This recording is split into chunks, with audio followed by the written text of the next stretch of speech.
I think the narrative that they were lacking drive isn't something that I'd agree with. I think that Afro tries super hard. He's working with Johnson after every single game to build his knowledge in lane. Froggen too, he's very passionate. As soon as the game ends, he's always trying to share his opinions with the team to try to make sure everyone's on the same page. And Huni is like the most vocal person in game and out of game. So, Hmm. um, in terms of drive, it was there. I wouldn't say that they don't have the effort to put in. Yeah.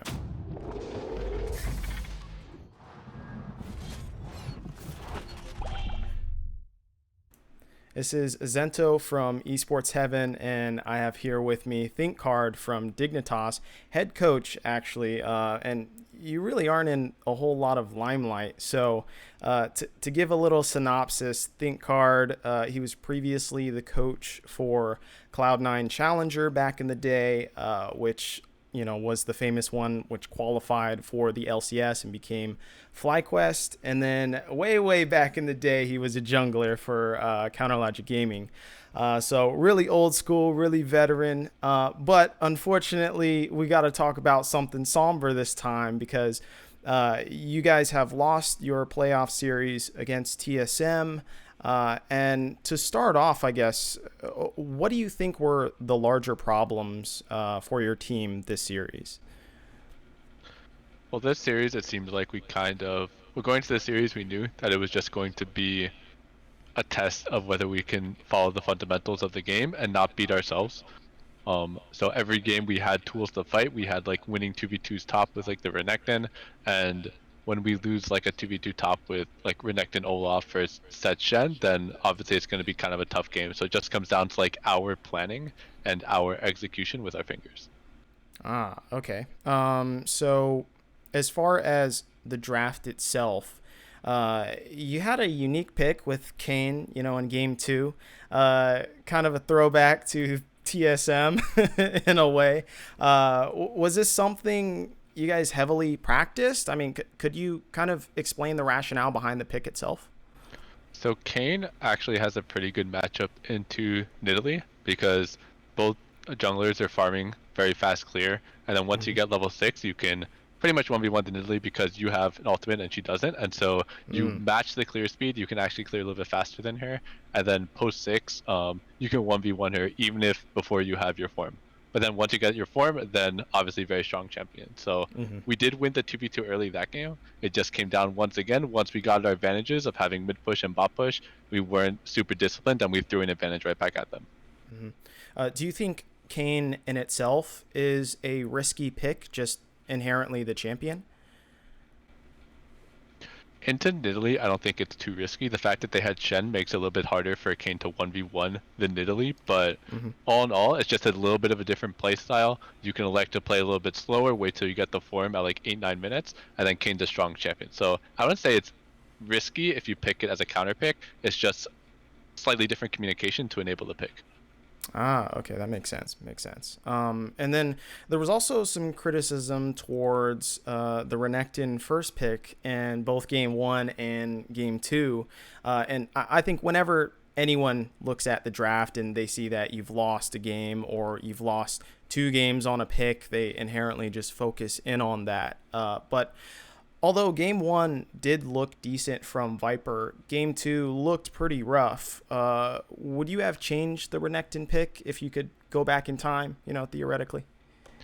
I mean, we were very practiced on it because we have a lot of combinations we can do, especially when they're 1-2ing set. We can pair Renekton with an AP jungle, we can pair it with Olaf, and we know that we're supposed to win the 2v2's top. So, like I'm saying, if you're playing Renekton plus a jungle and you lose the 2v2 top, then yeah, it's going to be a tough pick. It's like if you pick uh, Zoe mid and you lose the 2v2. Like, it's an early Mm-hmm. pressure champion. Once you lose the ability to have push and have 2v2, it's going to not look like a good pick.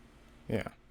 Okay, so moving on to broader things, I guess. It seemed like your team has had problems with objectives this entire split. Did your team have just some breakdown in communication throughout the split? Like, what do you think was the cause for maybe disjointed efforts towards objective control and whatnot? Yes, that was definitely our big focus for the past few weeks because when you first, form a roster and pull everyone together, that's one of the first things you usually do, which is like, how are we going to fight around the objectives? There are going to be 5 or 6 of these per game that you're going to have to prepare for and make sure your communication's on point.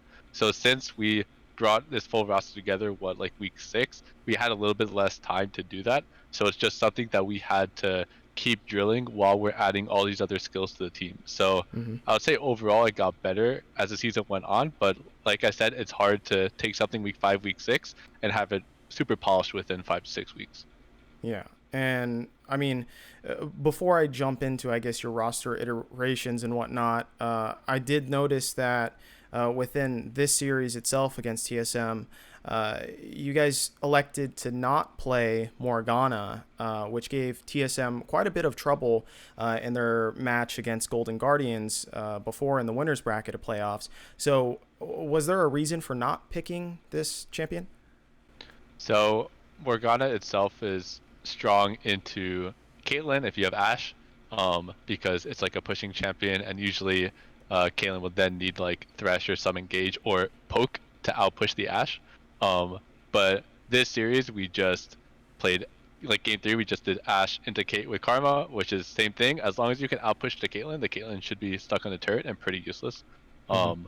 And we were obviously doing a little bit of scouting too, and right after their series lost against GGS, they went straight into solo queue and started practicing some counters into Morgana. So it's a little bit of respect, but it's also we were already comfortable playing into the Caitlyn with Karma, so Mm-hmm. we didn't need to change our priority.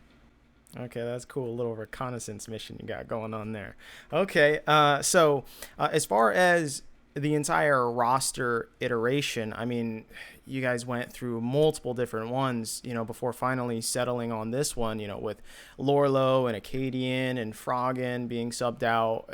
And then, earlier there was the pickup of Hooney and the spring split, which then you guys let go for summer split. So, were you guys just not satisfied with the direction the team was going from spring to summer, and in the early weeks of summer split? Regarding Huni, I think that most teams would be happy to have a skilled player like Huni on their roster. It's just that things didn't line up. I love working with Huni. I'd work with him every single week, every single split if I could. But obviously that's not the only factor at work here. And then in Mm-hmm. terms of the roster, as the split went on, we tried a bunch of different iterations.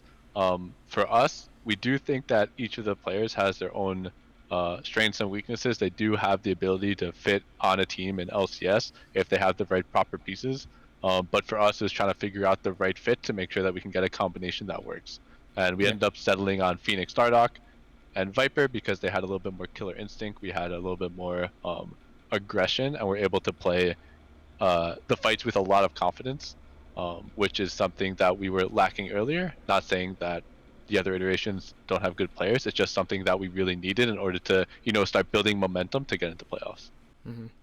Uh, Speaking of, Hooney and maybe even Froggen and Aphromoo, it seemed like, yeah, as you were saying, lacking confidence, but also maybe even lacking drive. Was this ever a problem within your roster iterations and whatnot, and just seeing maybe a lack of focus or a lack of drive from some of these veteran players? I think the narrative that they were lacking drive isn't something that I'd agree with. I think that Afro tries super hard. He's working with Johnson after every single game to build his knowledge in lane. Froggen too, he's very passionate. As soon as the game ends, he's always trying to share his opinions with the team to try to make sure everyone's on the same page. And Huni is like the most vocal person in game and out of game. So, Mm-hmm. um, in terms of drive, it was there. I wouldn't say that they don't have the effort to put in. Yeah.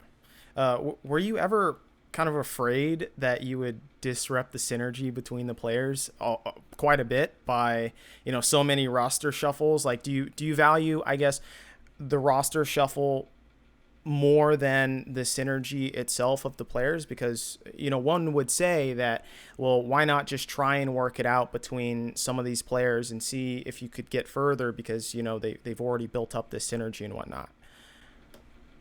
Yeah, I mean every roster decision is really really hard to make because, like you said, the just building synergy as a team is really important to make sure that you get your fundamentals down, you get a system of communication, you understand what your teammates are thinking as a player, so you don't have to say every single detail to fill out the spaces because you don't have that synergy. But um, obviously when I start out 06, like it's a little worrying because at that point you're already scrimming and practicing together for 5 to 6 weeks.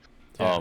You're 0-6, you need to start winning games to make playoffs, so it does trigger us to try something else to make sure that we can, try to get a system together that makes sense. But yeah, every single time we change the roster, we're really aware that we're affecting the team synergy, and we're Hmm. trying to put together a baseline a baseline communication and baseline like player foundation to build on. So every time I make a roster swap, it's usually a brand new foundation, and you have to rebuild. So Hmm. it takes a lot of stress and decision making to make a roster change. So I don't want this interview to be entirely doom and gloom talk, but two bright spots for this team was definitely Aphromu's return to form, and then Johnson. This young student looking fantastic the entire split. And even this series on Senna, he had some crazy ults into the top lane, of course, in game one. So, what's it been like having these two on the team? I think right off the bat, they kicked it off pretty well. I remember in the beginning of Spring Split, as soon as a game would end, Aphromoo would be like, yo, like, this is like the first 3 waves. Like, wave 4, we have to play it this way. And then because we know, like, our jungler's pathing up or down, and it started to make Johnson really think. And Johnson himself is a very smart person. He's very logical, and he has the confidence. So it's just going to take time for him to keep getting better and better. And I'm super confident in both players. I thought Aphromoo kind of displayed his true colors this year. As long as he has no working pieces around him that are willing to listen and willing to follow his lead, then both of them are just exceptional players. So finally, do you have anything, I guess, to say to the Dignitas fans to kind of close out the season? Yeah, I mean, for those that stuck with us, thanks for the support. It does mean something to get some positive feedback from fans when we're struggling or making a run to playoffs, and the players get that type of support from the fans. It's always nice. And for those that were disappointed, I feel you. I'm very disappointed too. It was a really hard split for all of us. Tons of pressure, lots of really, really hard decisions to make. And going forward, obviously, the goal is to just do better, learn from mistakes, learn from things that went well, and keep building our skill sets. All right, we will see you guys next year. This has been Azento from Esports Heaven and Thinkcard from Dignitas. Thank you. Thank you.